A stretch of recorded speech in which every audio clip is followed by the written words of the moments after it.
made me feel like she had been sitting there waiting for me to come in. And then I noticed she would do the same thing to Janet. She would do the same thing to the girls. And I noticed she would do it to you when you came in. She had that way about her.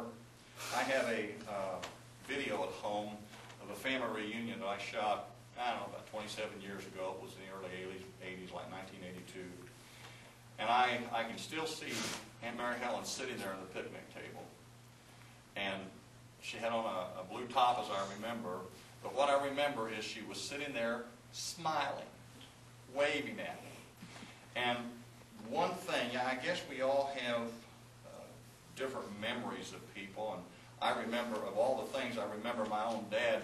When I think of my dad, my first memory of my dad is visualizing something as I was sitting in the back seat of our car, and I was, I don't know, maybe 45 years old at the time, 46, right in there.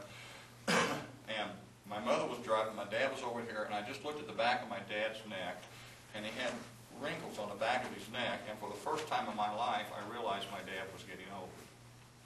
And when I think of my dad, the first visualization I get of my dad is the back of his neck, of all things. When I think of Aunt Mary Helen, what I think of is her sitting there smiling. Just smiling. Not necessarily, she had a great laugh, but just smiling. And I guess if I wanted someone to think of a picture of me, the first picture they might have of me when they remember, I would hope it would be something as profound as me smiling. But that says a lot about a person, doesn't it?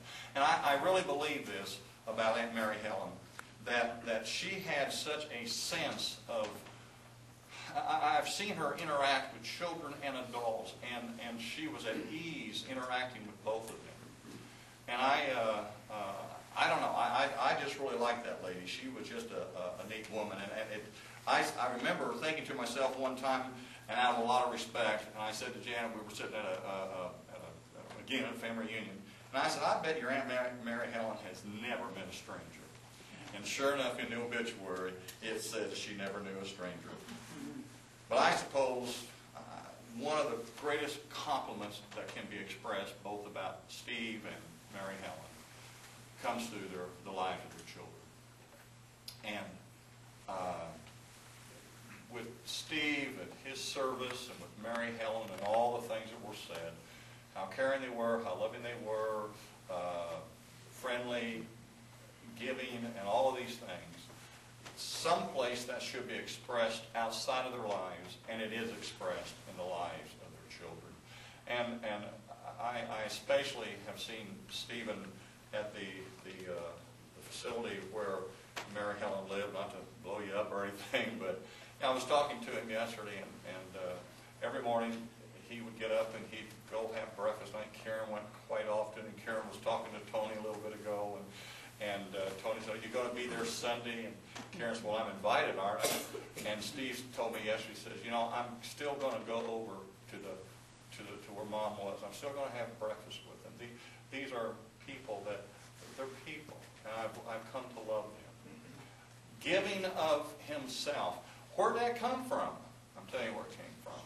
It came from Mom and Dad. That's where it came from. And they are an expression of their parents. I've heard so many things, particularly at Steve's services we did, about Steve and Aunt Mary Helen.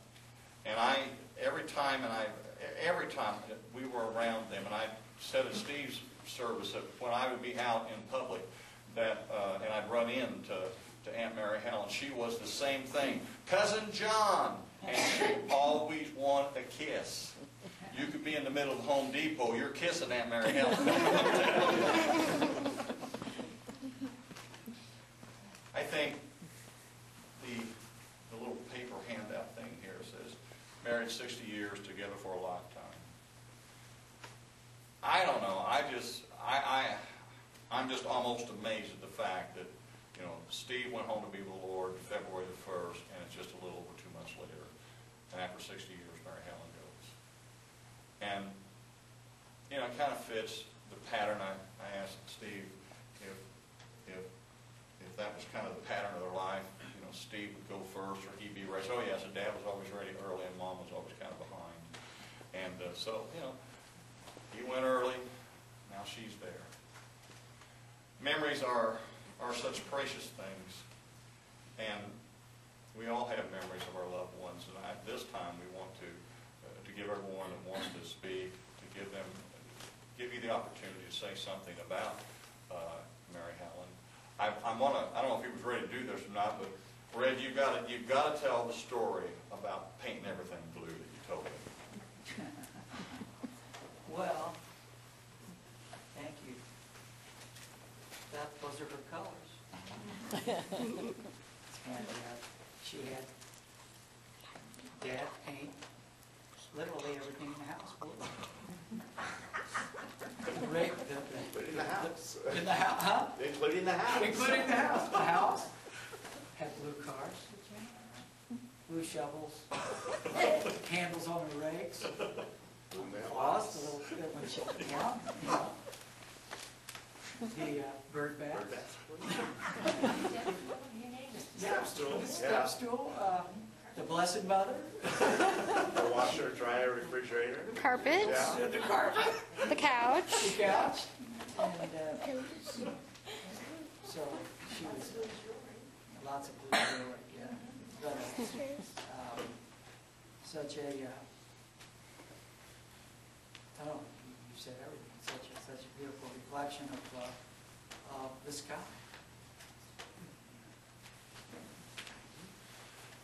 Who's going to go first between Elaine and you? Councilman Graham? That she was one of the sweetest people that you would ever meet, because she never said anything unkind about people, and she always did have a smile on her face and greeted you with such warmth. Two things that I remember so well from Mom. I'm in Indianapolis. I asked Mom and Dad for a horse every year until I'm about 15. Where would you keep it? In the backyard, which was tiny. Where would you ride it? In the alley. You know, that made sense to me.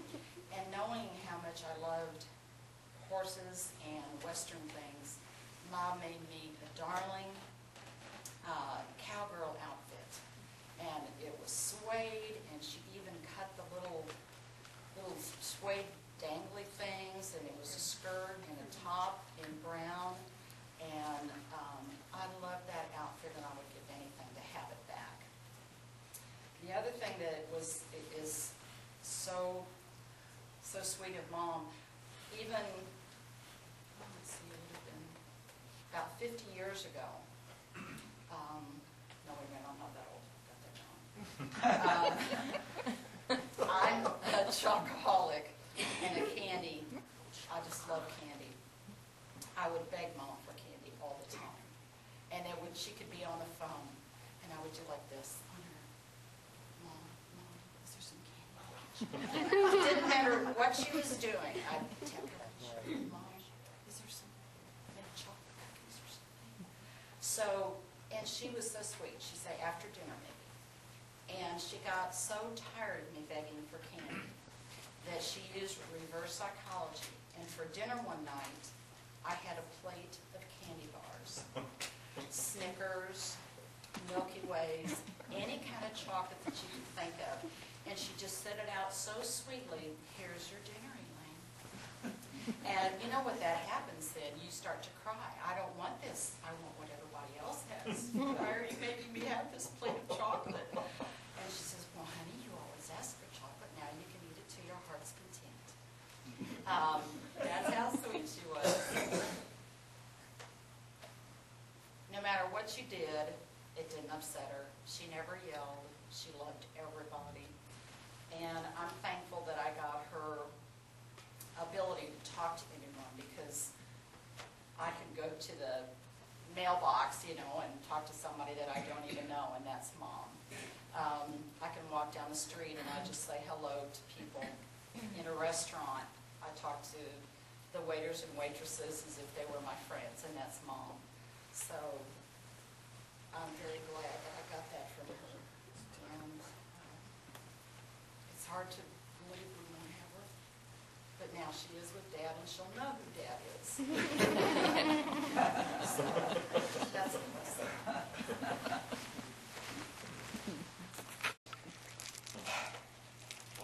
introduce myself. So, started out as son, and then she used to say for 8 years, we prayed to have a son. And then she'd say, we haven't stopped praying since. So that was the beginning. Then it was, as I was a little bit older, this is my son Stephen. Not Steve. I'm married to Steve. Stephen is my son. Okay, we lived through that. And then it was my son the realtor. For years, that's how I was introduced. And then things started getting a little bit worse, and I was pharmacist. I was banker. I was cook. I was driver. And then, as of late, I was my man. He is a good son, but he's not my son. That was one of my favorites. Sometimes I was Steve, sometimes I was Stevie. When it was without thinking, she'd just blurt out Stevie. And you know, that wasn't me, that was always Dad. My very favorite Dad, sometimes, we'd call Elaine every other morning. Here, you talk to Dad. In the middle, when she was tired of talking, here's Dad. But my very favorite is Pa. It's hard to not laugh when you're called Pa, and it's your mother calling you that. And then after that, I think it went back. I don't know for sure. Well, she never did call me that. But the day before she died, I called her Mom again. Karen said, well, because she couldn't do anything about it. But I did get to call her Mom just while she was still with us. You know, I was thinking about, what do you do? What do you say when you're up here trying to tell your very closest people about your mother for the last, not really the last time, but for the last big time? Thank you is probably what I would say to her for teaching us that family is important, that holidays are important. To be spent with family is not about the giving, it's not about the gift. It's about coming over for the meal. It was about the meal. Just being with each other. Elaine talked about this. So we didn't share notes. The birds, sky, anything blue, anything green, the spring. Just appreciating that, you know. I learned that from her. Rain. You couldn't complain about the rain because we need that for our flowers. Don't complain about rainy days. For teaching me to say she and I, not me and her.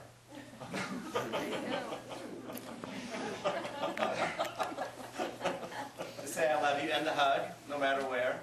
And that has passed on from generation because Mary Ann children's do it. Karen's children. Karen's child's child does it. When we see each other, what do? You hug.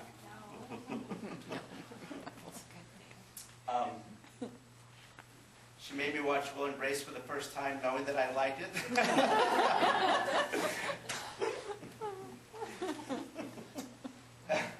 Now, this was late last night when I was thinking and writing. She taught me how to enunciate and pause for drama.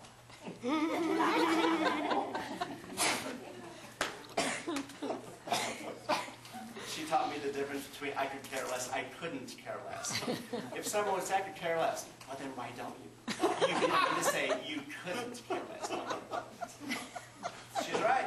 That's what you meant. That's not what you said. That's what you meant. And if you knew Mom, you knew this is... She taught us how to laugh. Of late, back before, when she was still talking, we'd take Dad to see her. We had a little table in the dining room. We'd have dinner on Sunday afternoon. And, you know, I was who he is, which was a little confusing for him because he said he knew, but yet he didn't always get it when he was with her. But she looked at him, Tata, they have rooms for rent here. And he'd say, how much?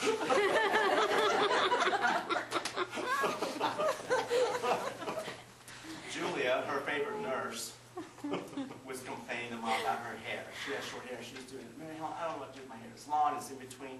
Well, why don't you get it set sometime like I do?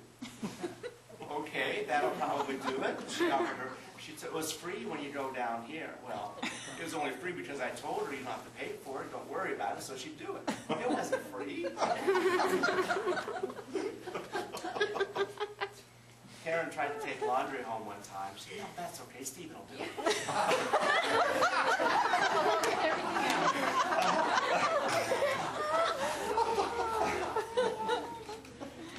we often laughed because, not because she was funny, trying to be funny, but she was funny.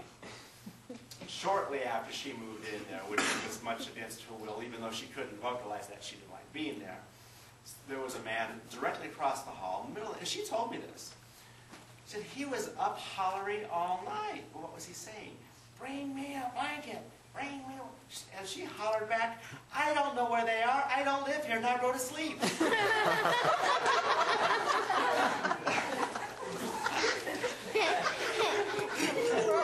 And she told me, and she did. I mean, you know. Her favorite aide was here a little while ago, Alicia. Alicia is her name. Mom called her Osha. And if I say, look, Mom, Osha's here, she'd say, hi, Opal.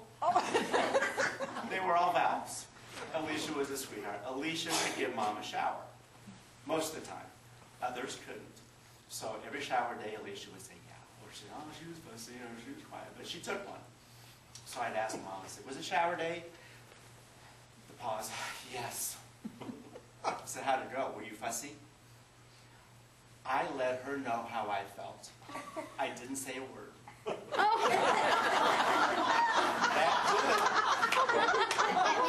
That showed her.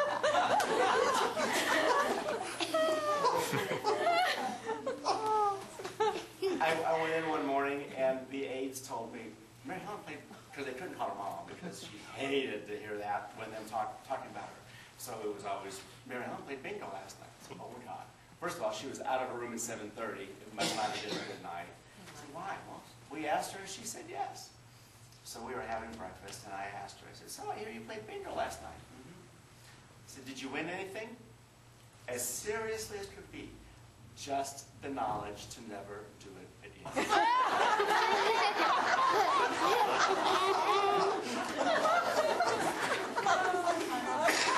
And then the last one that wasn't funny, but it was, and we laugh, you have to laugh about it.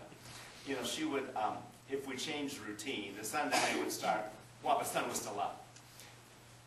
I used to miss one Saturday a month for breakfast and go for dinner. Well, I had to stop that. Karen started going. But that last time I did that, they called me about 1 and said, she is having a day. You need to come over and help. It is a day. So I got there, and they told me that she had looked at, well, she called her Alabama. That's not her name. Her name is Amanda, but Mom called her Alabama. She said, do not make direct eye contact with me. Okay. If you call anyone but Stephen, I'm calling 911. Now, she didn't have a phone. Don't know that she had the wherewithal to call 911, but she knew to say it. She meant well, but anyway, she did. You know, this was scattered, but she was fun. Birthdays. It isn't surprising she died on her birthday.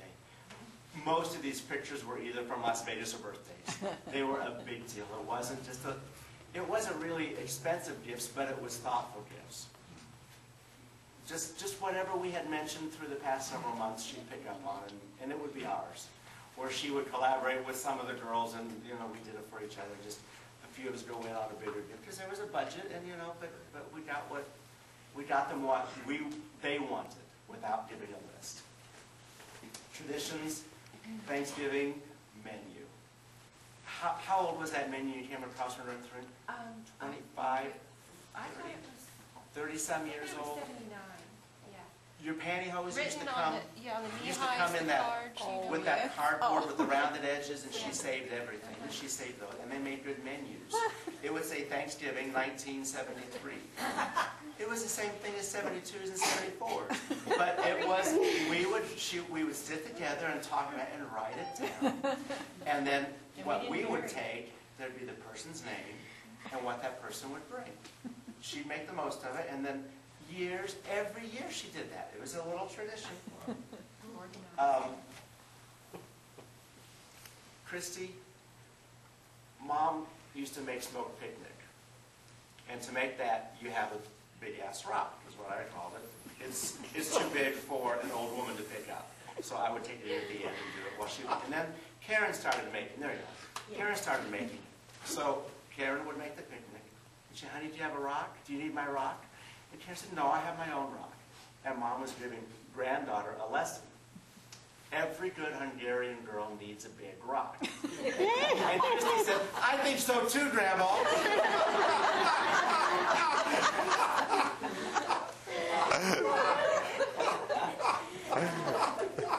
Just before Mom had the first stroke, Christy brought John, fiance John.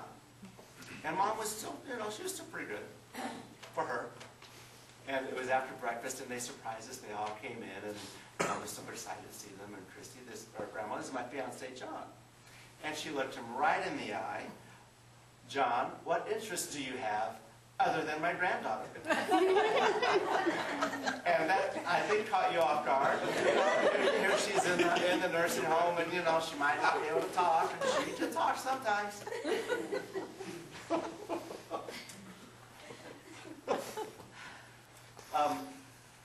I was going to say it earlier, but I didn't have it written down. I forgot. When John and I talked yesterday, he said, I have to ask, not that, don't take this wrong, but why am I doing this and not the priest? So, because the priest isn't family and you are. It was that simple. It's family. Long ago, I told John long ago when somebody in the family, there was a service and John did it, and we were all in the car together. But I was driving, but they were still able to come. And they said how nice it was, and I said, I think I want John to do my service. And they both said, well, I want him to do mine too. That was that. There's no, it's your family. It's because you always come to the reunion, and she says, Cousin John. I left the last page, it even says hard. There are things that we've had to do that not everybody does. Some families do, some don't. But they have become so hard. Things that you never, ever think you're going to be doing. Taking the keys away from a parent who doesn't get it. Up until not long ago, Mom would say, I drove today. I'm going to go home with you too, Karen. And then sometimes she'd say, did you agree with Stephen in taking the keys from my car? I had to do it. I had to be the bad guy, but it had to be done. Christmas before last, we were all at breakfast. Karen made the press picnic. We had Dad. And she had started with the confusion, and she didn't know for sure our relationships. And she asked the four of us who my father is. And we tried to tell her, stop teasing with me. I really want to know who is your father. I said, Mary, I am. She said, no, Toto, you're not. You're my father. And you just have to let it go. But that's just something that is so hard. The four of us were with Mom her last moments, the whole day, but at the very end, which she would have wanted. Dad didn't. Dad waited for us to go, for him to go. He waited, it's like, you can go. If you were talking, he would have told us, go ahead, it's getting late. Mom wanted us there, and we were there. That was so hard. But it isn't as hard as leaving your mother in a room when she says, please don't leave me here. I want to be with my family. Being there, helping her die, was hard, but not nearly as hard as walking out knowing that she's feeling abandoned. It's just something that I hope, if you have done it, I'm sorry that you have, but I hope you don't have to.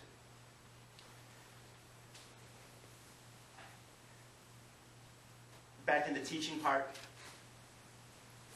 I needed to say, you do this, not because you feel like you have to, but because you want to. And we did. We all did what we could because we wanted to. No one felt like I have to be there, I have to do this. We were there because we wanted to.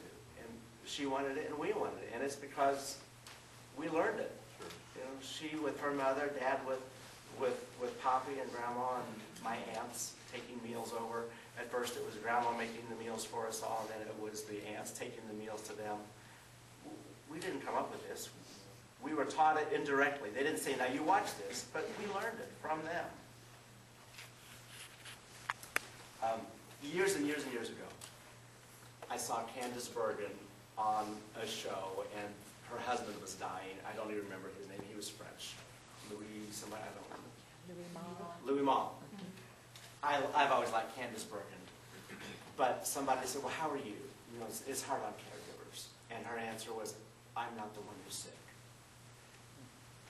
I wasn't a caregiver then, but that stuck with me.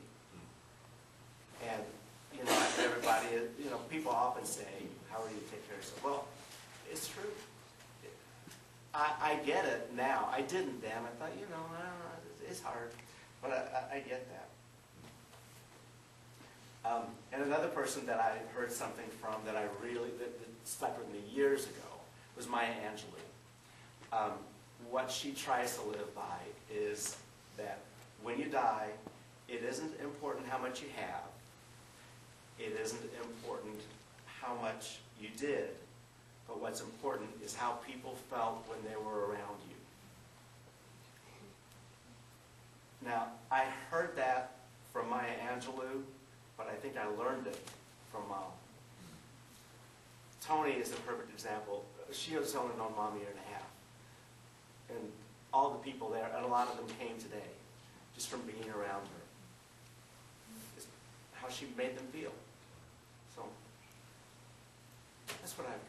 Aren't we going to miss her?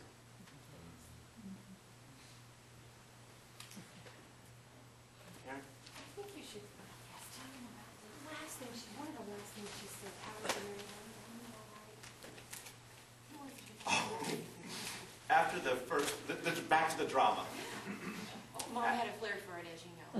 After the first stroke, I had gone in the morning. It was a Monday, and it was a different nurse. She hadn't been there for a couple of weeks and didn't know Mom had a stroke.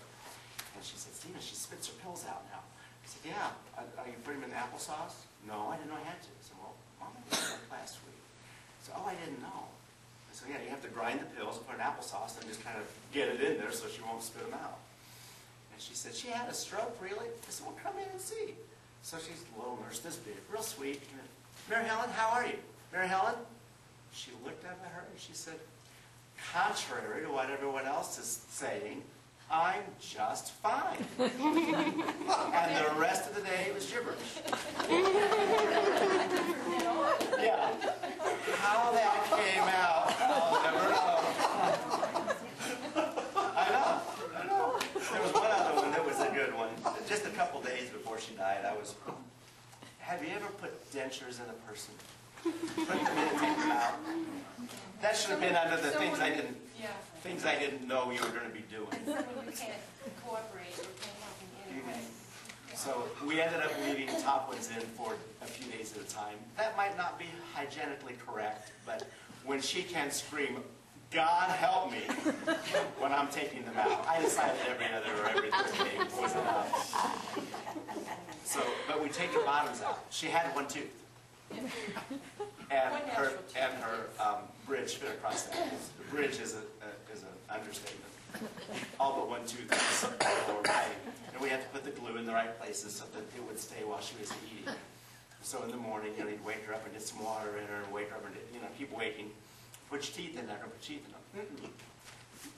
Open your mouth and put your teeth in. Here they are. Zoom them in. I dare. No. Why not? You did that yesterday. Yes, I did.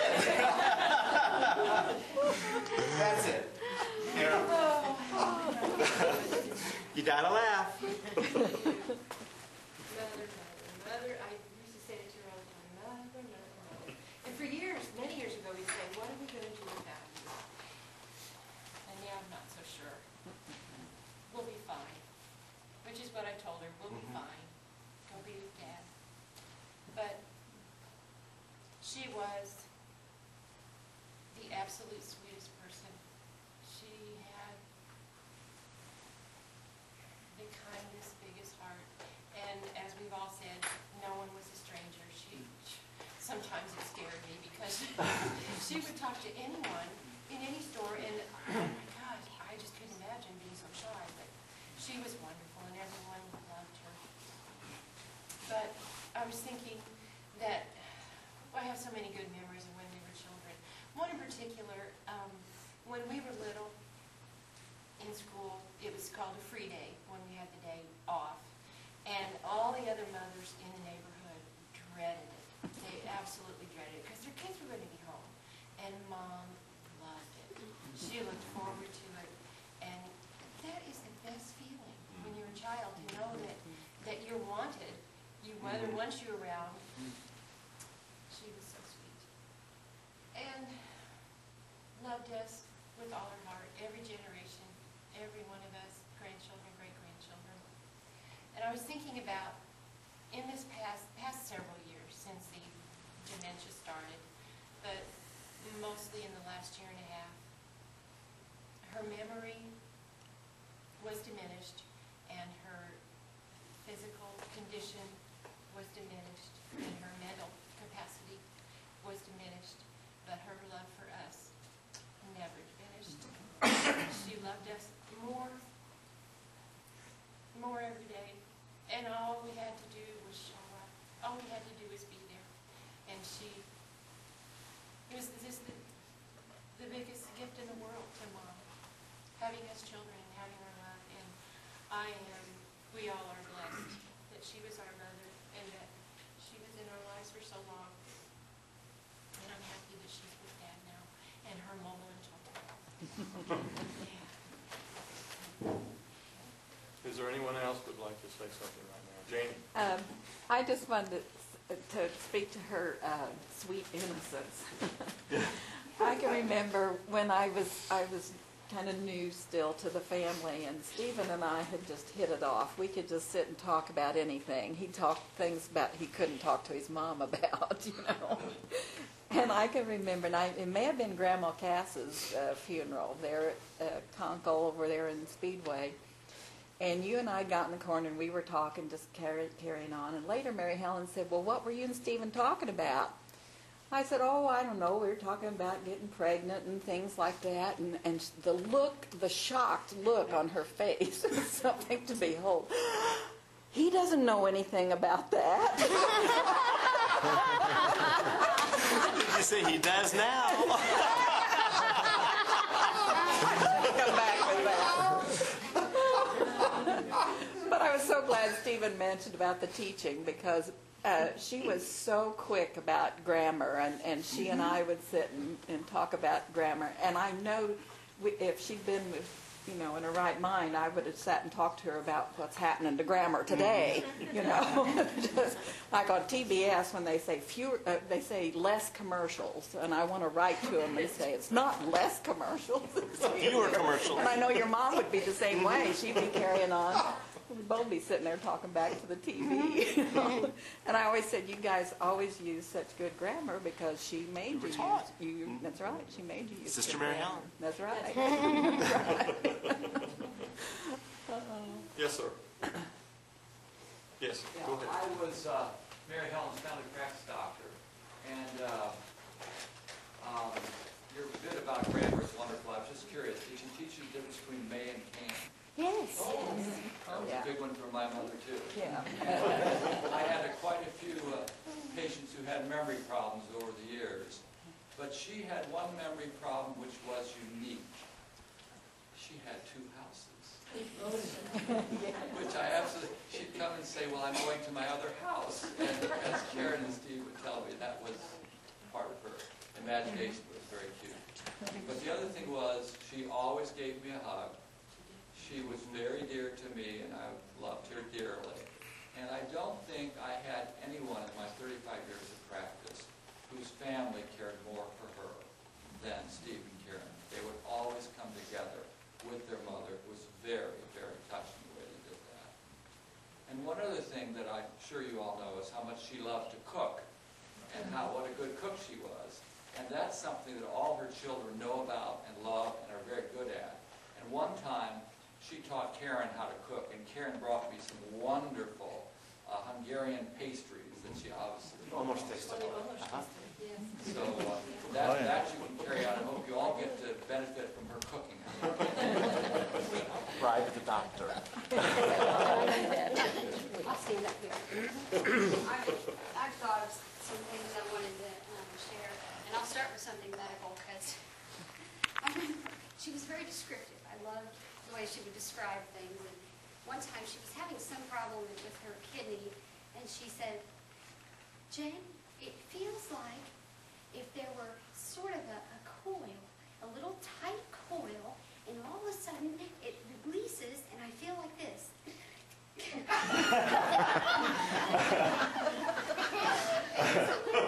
I'm sure that describes something, I mean, it was so funny. But, boy, I think one of the funniest things I ever heard Grandma say was that she had, there was a parrot in the pear tree. Someone in the neighborhood, their parrot had gotten out. And for, several days it spent time in their pear tree. And so she was concerned that it be returned to its rightful owner.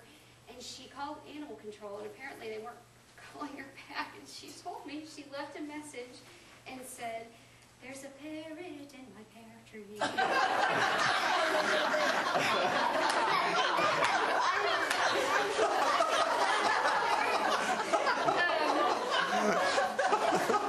And then she knew, another thing I got, she knew some of my friends, she knew, the main people in my life, and I was telling her that one of my best friends, Maren, was pregnant, and she says, well, we know what they've been doing.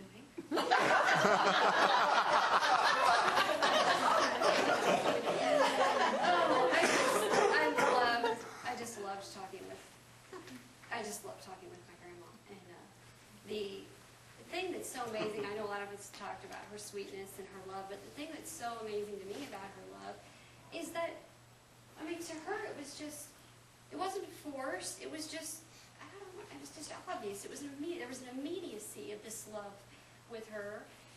It was like she adored us. It's like just when we would show up or say something, it gave her such joy. Every time I called her, I'd say, hi, Grandma. She'd laugh. She'd say, oh, Jen. And like laugh just because somebody had called her.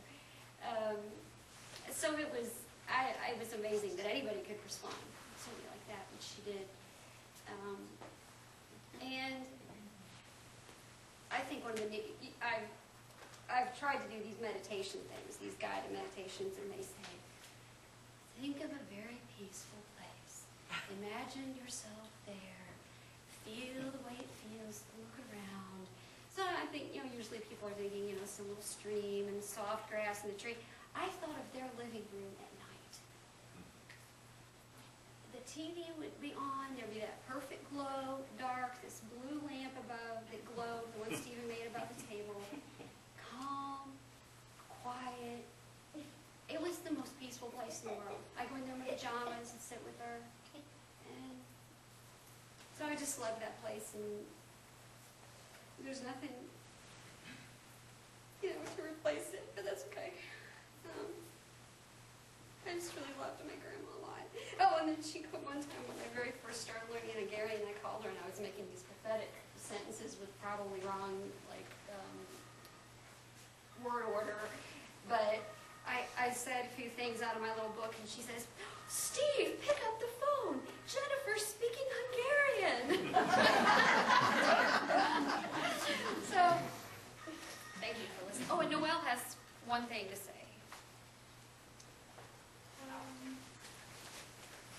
I remember when I went there, and the first thing was, hey, Noelle! And then she gave me a hug. I went to sit down with her, and she offered me candy. There's always some water right there. Candy shell on the back of the couch. Here.